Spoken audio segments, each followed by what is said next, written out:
बिस्मिल्लाहिर्रहमानिर्रहीम। अस्सलाम वालेकुम। माई सेल्फ एडवोकेट मियाँ सादी अब्बास का। आज हम बात करेंगे कि जो अदालत में अगर कोई केस दायर करता है तो उसको एक नाम से पुकारा जाता है। आप सुनते होंगे मुद्दई, प्लेंटिफ, डिफेंडेंट, अक्यूज्ड, मुल्ज़म, इल्ज़ाम लय, मुद्दा लय, दरख्वास्त गुजार, दरख्वास्त दहिंदा, साइल, मसूल लय। तो मैं इनमें आपको डिफरेंस बताऊंगा कि किन किन हालात में शख्स को मुद्दई कहा जाता है, मुस्तगीस कहा जाता है और कौन से हालात में इन तमाम जो टर्मिनोलॉजीज़ हैं, ये तमाम जो नाम हैं वे कब और किस जगह पर इस्तेमाल होते हैं। फ़र्स्ट ऑफ ऑल, अगर हम दावा की बात करें, दावे की बात करें, सिविल दावे की बात करें, रेवेन्यू दावे, और अगर दावा किसी औरत की तरफ से दायर किया जाए तो उसको हम मुद्दइया कहते हैं। ठीक है, मर्द की जानिब से मुद्दई और औरत की तरफ से मुद्दइया। ठीक है, की बात करें, फैमिली दावे की बात करें तो जिसकी तरफ से दावा दायर किया जाता है उसको हम मुद्दई कहते हैं और इंग्लिश में उसे हम कहते हैं प्लेंटिफ। और जिसके खिलाफ दायर किया जा रहा है उसको हम उर्दू में कहते हैं मुद्दा लय अगर एक है, अगर ज़्यादा हैं तो मुद्दा लहिम, अगर औरत है मुद्दा लय तो उसको हम कहेंगे मुद्दा अलैहा। ठीक है, और इसी तरह जो मुद्दई है अगर ज़्यादा हैं तो मुद्दईयान हो जाएगा और अगर एक है तो मुद्दई है। और इंग्लिश में अगर एक है तो प्लेंटिफ और अगर ज़्यादा हैं तो प्लेंटिफ्स। और इंग्लिश में मुद्दा लय को हम कहते हैं डिफेंडेंट, अगर ज़्यादा हैं तो हम कहेंगे डिफेंडेंट्स, डिफेंडेंट कहेंगे। ठीक हो गया, ये हो गया एक सिविल दावे में। जब हम आते हैं अपील में तो जिसकी तरफ से अपील दायर की जाती है उसे हम कहते हैं अपीलांट। ठीक है, ज़्यादा है तो अपीलांट्स। और जिसके खिलाफ अपील दायर की जा रही है, ठीक है, उसे हम कहते हैं रिस्पोंडेंट या रिस्पोंडेंट्स। ठीक है, कि इसके खिलाफ ये जवाबदेह है। ठीक है, और जब हम अजरा की बात करते हैं, एग्जीक्यूशन की बात करते हैं, तो अजरा में जो दोनों फरीक होते हैं जिसकी तरफ से अजरा दायर की जाती है, जिसके हक में केस डिग्री होता है, उसको हम कहते हैं डिग्रीदार। और अगर वो लड़की है, वो औरत है, तो उसे हम कहेंगे डिग्रीदारा। ठीक है, डिग्री होल्डर उसे हम कहेंगे। और जिसके खिलाफ अजरा दायर हुई है उसे हम कहेंगे मदयून डिग्री, कि इसके खिलाफ है, डिग्री पास हो चुकी है। ठीक है, और उसे इंग्लिश में कहेंगे जजमेंट डेटर। ठीक हो गया। और अगर हम एप्लीकेशन की बात करें तो एप्लीकेशन में जिसकी तरफ से एप्लीकेशन फाइल की जाती है उसे उर्फ आम में हम कहते हैं एप्लीकांट। ठीक है, उर्दू में दरख्वास्त गुजार भी कह सकते हैं। अगर कोई पटिशन की बाबत हो तो जो पटिशन दायर करता है उसको हम पटिशनर भी कहते हैं। ठीक है, और इसके बरक्स दूसरी साइड पर जिसके खिलाफ दरख्वास्त दायर की जाती है, एक तरफ अगर साइल है तो दूसरे को हम कहेंगे मसूल अलैह। एक है तो मसूल अलैह, ज़्यादा है तो मसूल अलैहिम। ठीक हो गया। और एप्लीकांट का दूसरी साइड पर आएगा रिस्पोंडेंट ही आएगा। ठीक है, एप्लीकेंट का रिस्पोंडेंट आएगा।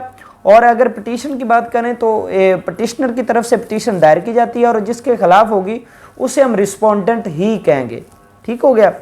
और इसके अलावा एक टर्म यूज़ की जाती है दरख्वास्त गुजार, दरख्वास्त गुजारने वाला, दरख्वास्त दहिंदा, दरख्वास्त देने वाला।